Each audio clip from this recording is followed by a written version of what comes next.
Enjoy with your headphones for a better listening experience. Please watch till the end of the video to have the most scariest part of the story. Canadian Redditors, what is something you want the rest of us to know about Canada/Canadians? Release Squirrel 14 years ago. It's not cold all year round, nor is it particularly cold in all parts of Canada. This last summer was incredibly mild, but the few previous years had brutal summers where people died of heat stroke. We do have cold winters as well, so we get the worst of both worlds. We use Celsius to chart our temperature, so it gets confusing. It goes from -35 in the winter to +40 in the summer. That's -31 to +104 in Fahrenheit. Not all Canadians enjoy hockey or beer, though it's true they're both very popular here. A while back there was a big hockey strike, and to fill the void, hockey fans switched to playing and watching tournament poker. Poker is now almost as popular as hockey. As an interesting point, our national sport is lacrosse, not hockey. Canada was originally settled by both the English and the French, and they fought over it a lot before eventually settling peacefully, but begrudgingly. The French held the area which is now Quebec, and the English held the area which is now Ontario. As another interesting note, the settlers in Canada mostly traded peacefully with the native peoples, and tried to convert them to Christianity, instead of wiping them out like the settlers in what would become the United States. I'm not sure why, since the settlers came from the same countries originally. More people in Canada speak Chinese than French. We're a very multicultural society, and people are encouraged to embrace their native cultures rather than amalgamating into a Canadian culture. There aren't many black people here compared to the United States, and the ones I see are usually African immigrants. They're basically the same as any other foreigner to the eyes of an older Canadian resident.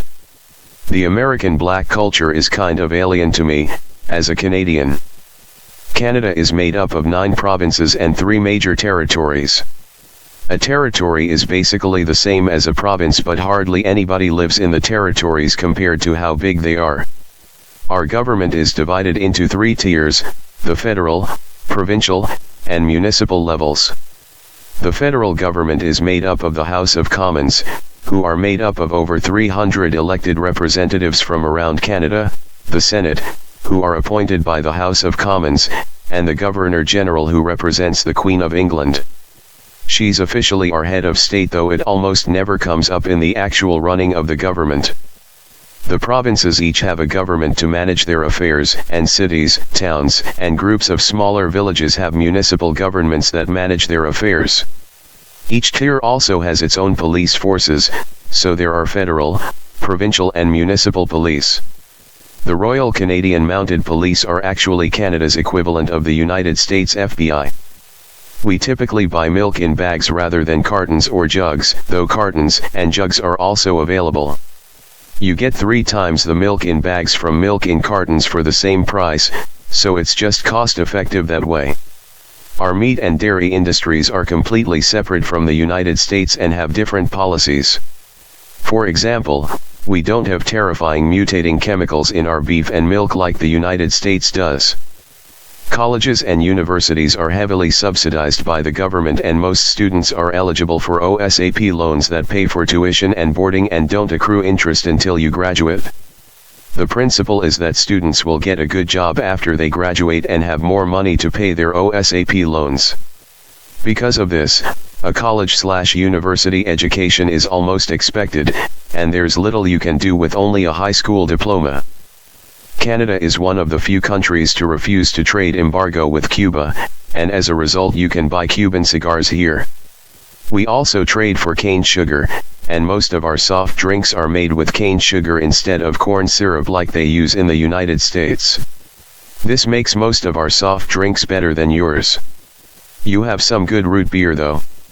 Coca-Cola used to be made with cane sugar in the United States, but they changed the formula. It's still made with cane sugar in Canada, making our Coca-Cola real and yours fake. I love Coca-Cola, but I couldn't stand the American stuff. Thankfully, again, you have good root beer I could drink instead. Most films and television shows that take place in American cities are actually filmed in Toronto, Ontario. My parents like to point and laugh as they see landmarks in Toronto during the latest New York police drama, or what have you. A lot of outdoor scenes are filmed here as well, though New Zealand has become popular as an alternative. Our internet is largely controlled by a monopolizing corporation that owns most of the telecommunications lines. I'm terribly jealous of my American friends for having unlimited high-speed downloads for relatively low prices. Americans often comment on how much better our healthcare system is, but we actually consider it to be broken. Since the United States began its major advertising campaign to improve its own healthcare system, we've become energized and are working to improve our own healthcare system. The national capital is the city of Ottawa, which is in northern Ontario. Toronto is our largest city. We only have a handful of cities that compare to American cities though. Most of our cities are much smaller. Canada's population is a little more than a tenth of the United States, even though our country has a larger land mass. Canadian coins are similar to American coins, but we also have a $1 and $2 coin. The $1 coin is gold-colored and has an image of a loon on one side, and the $2 coin has a gold-colored center with a silver-colored ring, and it has a polar bear on one side. They are called the loonie and the toonie, respectively. A lot of people get the giggles when they realize our money sounds like Looney Tunes. Our 1-cent coin, the penny, costs more to produce than 1 cent. The metal it is made out of is actually worth more than 1 cent. Inflation is just ridiculous. I think that's everything that comes to mind. I hope you find it enlightening. Loot bag 14 years ago. Canadian history is not something that's terribly popular, even in Canada, but there are some interesting things to note about it. Obviously, Canada has a history before the Europeans came. Since that history was never recorded anywhere, and modern history is based on the written word, most of what we know starts when the Europeans arrived. The Vikings were first. They settled in Newfoundland and Labrador but didn't stay. Later, the French set up a colony, called New France. New France was quite large at one time, stretching all the way to Louisiana, but was sparsely populated. The region that is now Quebec and the Maritimes is where most settled. The rest of Canada, from Ontario to the Pacific coast, was not settled until much later. Something interesting to note about the French was that more than any other colonizing power from Europe, they were more inclined to form treaties and cooperate with the natives, rather than try and conquer them. Many of the wars that Britain fought with France carried over to the side of the pond. France finally ceded New France to Britain in 1763, less than 15 years prior to the American Revolution. The soul of New France, however, did not die, and today Quebec remains in many ways a separate nation within Canada, with their own language, laws, and culture, distinct even from France. Much of Canada's tolerance for other cultures stems from the fact that from our very early history, we had to find a balance between the goals and desires of French and English Canada. This has not been easy, and perhaps never will be, and yet we have somehow managed to keep it from descending into mindless violence, the FLQ notwithstanding. French Canada is still very much their own nation, however the rest of Canada is not really English anymore, as we are now made up of immigrants from around the world. English just happens to be the language that we speak to each other, for the most part. The American Revolution had a major impact on Canada. Loyalists who were no longer welcome in what was the 13 colonies, due to their loyalty to the British Crown, left and settled in what was left of the British colonies in North America, in a sparsely populated region that was to become Ontario. This is a very important event for any American to understand if they want to understand English-speaking Canadians. The area of Canada that was to become Ontario was founded by those who remained loyal to England following the American Revolution, and that resentment and mistrust formed a large part of our early culture. The Loyalists were not treated well by the revolutionaries. In the early 1800s, the Americans and British went to war. The War of 1812 never had a victor, but several bloody battles were fought along the Niagara River, and more around Detroit. Americans even attacked what is now Toronto, and captured Fort York. The fort still stands today, the oldest buildings in Toronto. That war forged the beginning of the soul of what is now English Canada. The Americans attacked us and did not prevail. Americans often don't understand why Canadians don't like them. In reality, we do like Americans. We have family and friends who are American, and we feel welcome there. But we also know what they are capable of. Our history has taught us that America has given Canada a lot of trouble. I don't mean that as an indictment. America has also given a lot to Canada. We're family, and we know it, but family doesn't mean there's no trouble ever. I have come to believe that the tension between Britain and America found something useful in Canada. The American Revolution forced Britain to rethink their entire policy regarding the rest of their colonies. The entire British Empire benefited. America had to carefully forge a nation that was truly better than what came before it, because there was British North America, not yet named Canada, right next door, and Britain was quite willing to take back any American colony that wanted to return to Britain. America benefited. Canada benefited from the American Revolution because Britain tested out many of its new policies here, many of which would then subsequently be applied to the rest of the empire. This summary is probably going to horrify many historians.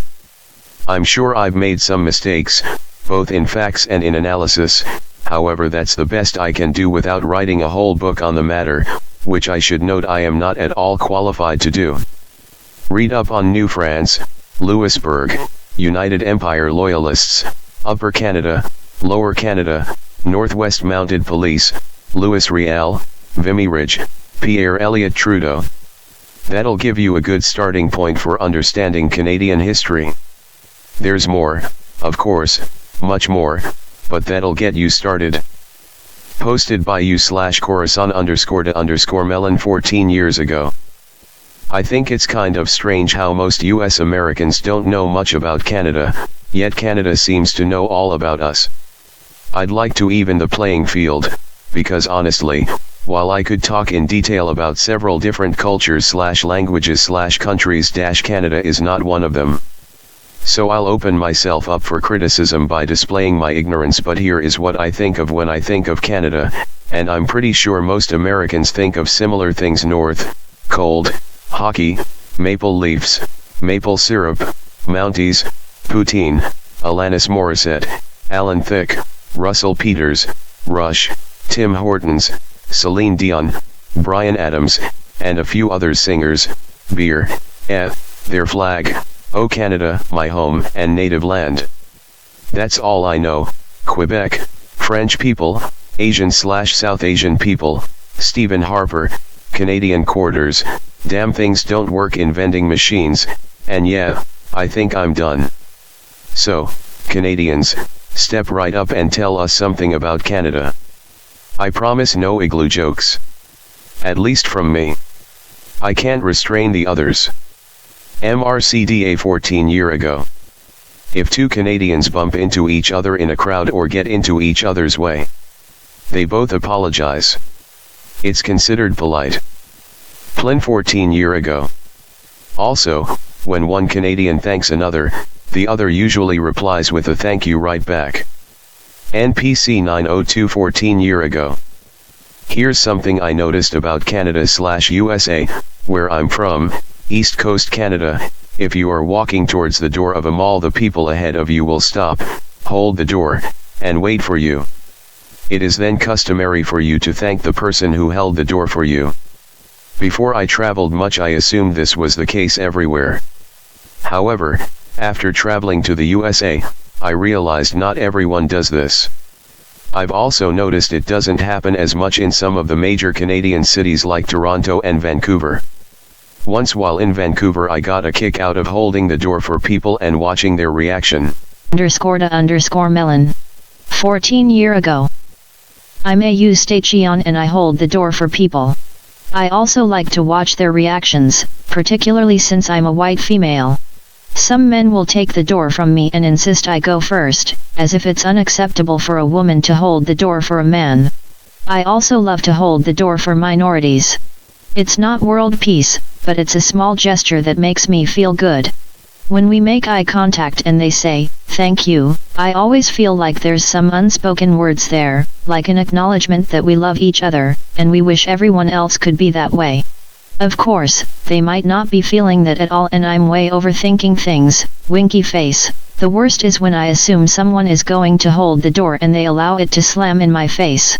I always check behind me when entering a door. Jacqueline 14 years ago. This reminds me of a really embarrassing moment I had in downtown Toronto. I was exiting a bookstore, I was an 18-year-old at the time, and there was a man who was entering at the same time. He held open the door for me, so I started to walk through. He then quickly shut the door on me, and I realized he actually wasn't holding the door for me. I had just assumed that he was. I said, "Oh, I'm so sorry." I was a bit taken aback, so I said, "Excuse me? I'm sorry, I thought you were holding the door open for me. It was an honest mistake." He said, "You're not my grandmother, I don't have to hold the door open for you." By this time there were a lot of people watching, so I just said, "I'm sorry, have a nice day," and walked away. Bioka 14 years ago. Canada was French until 1759. The British, afraid of what was going to happen to their 13 colonies, defeated the French. However, for whatever reason, the French were never assimilated culturally, which I think is the key defining moment in Canadian history. French Canadians, largely known as Québécois, were to some degree equal partners in the formation of Canada in the 1830s to July 1, 1867. Since then, the country has always had a sense of balance between French and English, which has led to a larger sense of balance or openness to just about anything. It was difficult for English Canadians to say that there is one and only one way to be, because their prime minister might represent a different culture. And so centuries of that have led to an openness to Russell Peters' parents, etc. We're a massively multicultural society, with one arm in 1968 Paris via Quebec, another in Reagan via Alberta, one in Ireland and Scotland via the Maritime, and 100 smaller ones in 100 other countries. In elementary school we were taught that the melting pot is evil, that it's a form of ethnic cleansing almost, that people must give up millennia of cultural traditions and histories and languages to live in a thriving economy. We don't employ the melting pot. Our policies, first written centuries ago to balance French and English, today balance French, English, and everything. Banks that advertise service in 11 languages. Toronto's subway advertises service in 100 languages.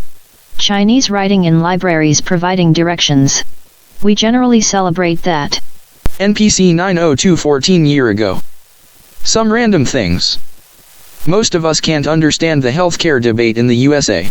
Most of our healthcare is paid for by taxes. Hockey really is a huge sport in Canada. It compares to the NFL in the USA. I like both hockey and football. Hockey is a much better and deeper game once you really get to know it. It's not all hack and slash and fighting like it tends to be portrayed. Most of us have never seen a grizzly bear, polar bear, or a moose in real life. I've seen moose a couple of times myself. Most people I know will talk badly about Americans, but in reality it is the US government most people are not happy with here. Americans tend to be just like us when you meet them in person. The way I see it personally, and I'd say a lot of Canadians probably think the same way, is that the USA and Canada are like brothers. We may have our disagreements, and at times dislike each other, but when it comes down to it we're blood, and we love each other. Bush was even more unpopular in Canada than in the US. There were usually protests when he came to visit Canada. A lot of people I know consider him a war criminal. Lots of people here smoke marijuana. I don't know if it is like that all across Canada, but I assume so. Overall, our police generally don't give you a tough time with it if you're just a user. Several people I know, and myself included, have been caught in the act and suffered no punishment. I was once told if you ever get caught your best bet is to immediately tell the police officer you have marijuana on your person and to give it to them. I witnessed this work several times and employed it myself. Usually, they take it and let you go. Sometimes I have seen them force you to take a class about drug use. You have no criminal record and aren't graded. You just have to go and sit through it. The class is very effective at dissuading people from using hard drugs, however I don't feel marijuana users really fit in there. The only people I've ever seen charged are people that have large amounts, were selling it. Someone already mentioned most of our beer is 5%. However, we do have beer that is stronger. I believe Moosehead Dry Ice is 8%, and Foe is 10%. It is semi-common to hear stories of Americans that travel here and drink our beer not realizing it's stronger and getting really hammered. When it snows it's common to see people shoveling a neighbor's driveway. Particularly younger people shoveling older folks' driveways/walkways etc. Whenever it snows I personally shovel up to 4 different homes depending on if someone else has already done any of them. When I've traveled to the USA most Americans are very friendly and ask a lot of questions about Canada. Some Americans hate us and show it. I'm not really sure why, maybe you can elaborate? Just like the USA there are a lot of different accents in Canada. I'm from the East Coast and apparently our accents are quite strong. It's normal to me so I don't really notice. If I call my phone company etc. and they have a call center in Western Canada a lot of the time people ask if I'm from the East Coast. Apparently this is because of the accent. Call us a boy 14 years ago. I love Canada/Canadians. Just had to say it. Being a trucker down here and then heading up there for a few days is like night and day when interacting with other truckers. Suddenly the CB ceases to be a cesspit and actually yields helpful info and the occasional polite conversation. A conversation that doesn't involve racism, NASCAR, or horrible stuff about women. Idio 14 years ago. I've lived in Canada for 7 years now, grew up for 20 years in the States. Honestly, the biggest difference I've noticed is that you can read newspapers, watch the news, and generally live your life without the constant background paranoia of impending doom, paid for by corporate sponsors. Also, unlike the US, Canada's legacy of genocide, racist violence, and global domination is relatively minimal, and most people appear to be genuinely sorry about it. Note, racism and bad politics do still exist up north, for the inevitable Redditor who is about to point this out. But so 14 years ago. In some provinces alcohol is a government-controlled commodity, and can only be purchased from licensed, usually province-owned retailers who have terrible hours. And are closed on what would be the busiest days of the year. Oh, and it costs usually about double what it costs 2 hours south across the border. Cloud 14 years ago. A fact that is little appreciated anywhere else in the world is that Canadian troops made victory possible in the Great War. A massive stalemate had developed along the front due to the incompetence of French and British commanders who failed to understand that they were fighting a modern war. Vimy Ridge broke the deadlock and led the Austro-German allies to sue for peace. The German soldiers in particular were impressed with the Canadian troops and gave them the name Stormtroopers. Adolf Hitler was also impressed and decided that Germany needed stormtroopers of its own in the next war. We say about with the same frequency as people of every other Earth standard-speaking nation. I think the best summary of the Canadian character was by Robin Williams who compared the US to an angry adolescent boy and Canada to a sober middle-aged woman. If we suddenly go hormonal, watch out. _network _14 years ago. I'm not sure what other people missed. We have provinces and territories, 10 provinces 3 territories. We are the country with the most coastline in the world. The only officially bilingual province is New Brunswick, also Canada is considered a bilingual country. We have more coffee shops per square kilometer, we don't work in miles we decided to go the metric like the rest of the world, than any other country. Thanks to Tim Hortons I'm sure. Newfoundland our easternmost province is in a time zone by itself, it's only 30 minutes ahead of Atlantic time. We have a hiking trail that goes from the east coast of Canada to the west coast of Canada. New Brunswick has the second most advanced telecommunication system in the world next to Japan. We were one of the first places to get DSL service in North America for residential consumers. The ports in Halifax, Nova Scotia, and St. John, New Brunswick don't freeze over during winter time. The Bay of Fundy has the highest tides in the world measuring 3.5 meters. Canada also had the first microwave towers for telephones. I'm sure there's a lot more but those were the things that jumped to mind when I was reading this post. We have the second biggest fresh water supply in the world. Dashing Leech 14 years ago. One of the things I notice most when traveling in the US is the huge difference in underlying socio-political leanings and exposure. Canadians are less prone to, or at least less exposed to, extreme partisan propaganda. We understand better that a mix of individualism and socialism produces results, and that good governing involves finding that optimum. We get fed a lot less individualistic life, liberty, and pursuit of happiness than you get and focus more on building a society that people want to live in. Part of that is Pierre Trudeau's "just society" rhetoric from 30 to 40 years ago, which is still ingrained in our views on the type of society to form. Part is from our nationalistic rhetoric that is more peace, order, and good government. This also plays into the politeness you see mentioned here. Thinking about other people, particularly if we were in their situation, is still a major contributor to how we treat each other socially and politically. Other things to note are weather myths. Parts of Canada have much nicer climates than parts of the US. For example, Vancouver is warmer in winter than New York. Illumidark 14 years ago. The Bloody Caesar is a uniquely Canadian drink, made with clamato juice, vodka, Worcestershire, and Tabasco sauce, although it can be customized by bartenders to use just about any combination of spicy stuff. I've had them with wasabi, really hot sauce, etc.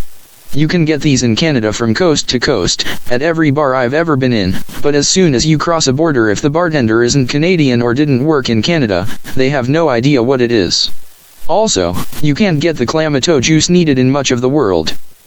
Canarin 14 years ago. Imagine two countries that hate each other. They fought a war against each other for 100 years and spent most of the time outside of that either preparing for war or having smaller ones.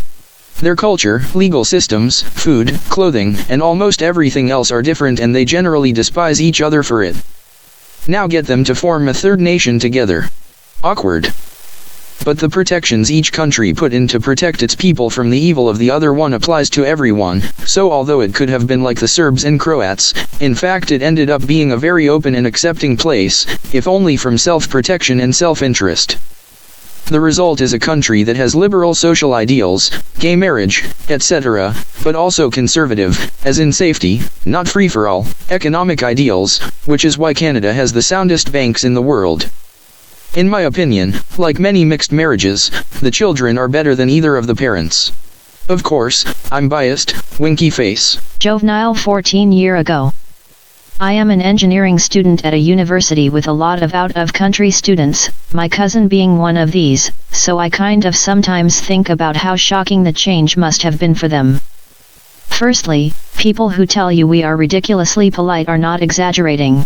I did a stint in Texas when I was younger, my father's job, for about 6 months, and I have been aware of how nice most Canadians are versus what I encountered in Texas.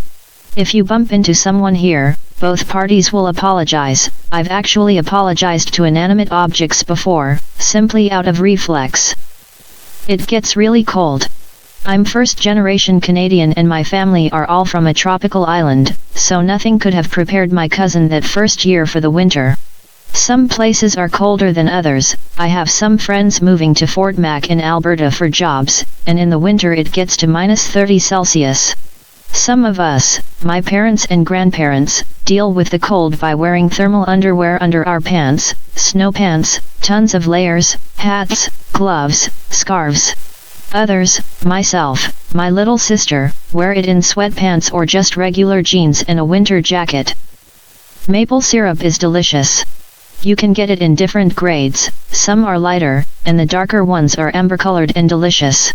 Those are my favorites, but I find they're harder to locate. The darkest I've found in a grocery store is a medium-type amber, very sweet, lovely for baking. A lot of restaurants will cheap out and won't serve real maple syrup, since it is kind of expensive. You'll get pancake syrup, table syrup or butter-flavored syrup instead. These are garbage. Surprisingly, Canadian history isn't studied a lot at the high school level. I had one course in grade 10 in Canadian history and everything after that is world, European or American history. Our history is relatively short compared to yours. I don't remember much of it. A lot of my, and probably other Canadians, historical knowledge come from those commercials. I never see them anymore. Our national anthem I know in both English and French. It goes like this in English: O Canada, our home and native land. True patriot love in all our sons command. With glowing hearts, we see the rise, the true north, strong and free. From everywhere, O Canada, we stand on guard for thee. God keep our land glorious and free, O Canada we stand on guard for thee. O Canada we stand on guard for thee. Tim Hortons is our national drug. At my university, we have 4 on campus that I know of. I was a Tim a couple of years back and that's broken me of the habit, but for actual coffee, it's still my stop of choice. Starbucks, Williams, Second Cup, none of it compares for actual coffee. I've gotten some really weird orders. From working there for a year and a bit, everyone came up with their own custom creations that you can't buy but are delicious. We also used to make the most disgusting concoction we could think of and dare each other to drink it. Our money is all differently colored, so it makes things easier, and you'll never give our a 20 in place of, say, a 5. Our 5 is blue and has a portrait of Sir Wilfrid Laurier, our 10 is purple with John A. Macdonald, 20 is green with the Queen's portrait, 50 is red, don't remember who's on it, and 100 is brown with, I think, Robert Borden on it. We also have some words we use more than others, some are more Canadian than others. For example, we'll say pop instead of soda, or garbage instead of trash. There are other examples of this, but I can't think of any off the top of my head. Anyway, I should be studying, so hope that at least somewhat interesting. J Random Hacker 14 year ago edited 14 year ago. I'm not Canadian, but I lived there a while. Probably one of my favorite things about Canada is they have rules about not calling stuff things that it isn't. Being as Kraft mac and cheese is something of a misnomer, cheese being somewhat debatable, it is called Kraft dinner. Rather than calling it maple syrup, flavored and dyed high fructose corn syrup is called pancake syrup or some other variant of, not maple, syrup and so on. Real mac and cheese and maple syrup, try it on snow sometime, or whatever, are of course called by their appropriate names. Curl 14 year ago. Something unique about the province of Saskatchewan is our alcohol sales. After Prohibition was lifted, instead of just letting the private sector sell the booze like everyone else, they decided to regulate and tax the sale. So now if you want to get alcohol you have 2 choices. Government-owned, operated and staffed liquor stores and off sales. The bad part is off sales have to pay what we would pay at the liquor board, but they charge more because they have to stock, chill it and staff a store that stays open later than the government liquor stores. So, a 12-pack of Pilsner at the liquor board costs around $23 CAD and at the off-sale $26 to $28 depending. Kinda sucks actually. Deleted 14 year ago. Your Louisiana Cajuns is descended from a Canadian colony of people called Acadians. The British booted them out because they refused to sign an allegiance to the crown. Considering the colony and the land surrounding it had changed hands something like 7 times in 100 years, with most of the settlers wisely remaining neutral, it was pretty understandable for them to abstain. Deleted 14 year ago. I was working in Canada for a while with high school and college students. Not one of them knew the words to the Canadian national anthem, but a few of them could sing the Star-Spangled Banner. That is weird. Bendy Nachos 14 year ago. Canada has a mysterious special forces team called JTF-2, Joint Task Force 2. There is not much known about them, but their selection criteria are insane and they're very good at what they do. I believe the SEALs tend to train with the Canadian military, but I'm not sure if it's with JTF-2 at all. Deleted 14 year ago. I think it's important to know that Canadians are not just one type of people. I can take the subway in Toronto at any time of the day and hear at least 3 different languages being spoken, usually more. We let people be who they are, and we don't try to force them to fit some norm. Green River Thriller 14 year ago. Canadians, like me, always force our Canadian identity. We do our best to make ourselves not look like the Americans to the south. Not all of us like hockey, but will pretend to when traveling abroad. I never see anyone in plaid lumberjack style clothing except on the CBC. I think it's probably like the Irish pubs in Temple Bar, the ski chalets in Switzerland or the beaches of Hawaii. It's cute, but not an accurate slice of the country. Or the Hawaiian county. Also yes, we do all say sorry. Nesthi Hero 14 year ago.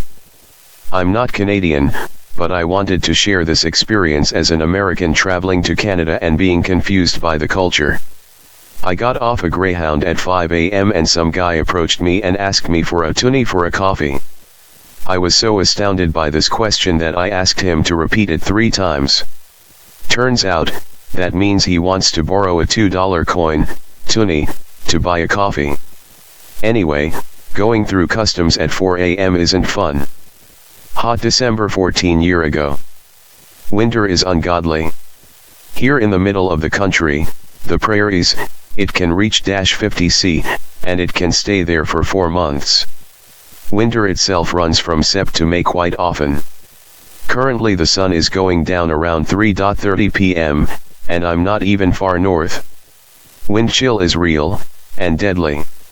Darkness is a real bummer, and we are advised to take extra vitamin D to combat the lack of sunlight. I'm sitting in front of a SAD, seasonal affective disorder, light right now, not cause I'm seasonally affected, but because I frickin' hate winter. Ventilian 14 year ago edited 14 year ago. Something neat about Quebec, we sell beer and spirits, up to 20% spirits and like 10.1% beer, in grocery stores and in dépanneurs. A dépanneur is basically a corner store. Grocery stores and dips also sell cigarettes and lottery tickets. You need to be 18 for all 3. You can get a 40 of 10.1% Canadian beer for about $6.50. Not bad, laughing face. For other alcohol you can go to an SAQ, LCBO, beer store, or other liquor store. Tiger Train 14 year ago. University tuition in Canada is far less expensive than in the US, so our graduates don't spend most of their lives paying off student loans. I believe it is the least expensive in Quebec for people who were born in Quebec. My tuition costs about $1,300 per full-time semester, including health and dental insurance. University in Quebec is slightly more expensive for anyone born in another province/territory, and a little more expensive than that for people from outside of Canada. A lot of my American friends say they chose to come to school here in Montreal because tuition plus rent plus food still comes out to being less expensive than just the tuition they would have been paying for in the US.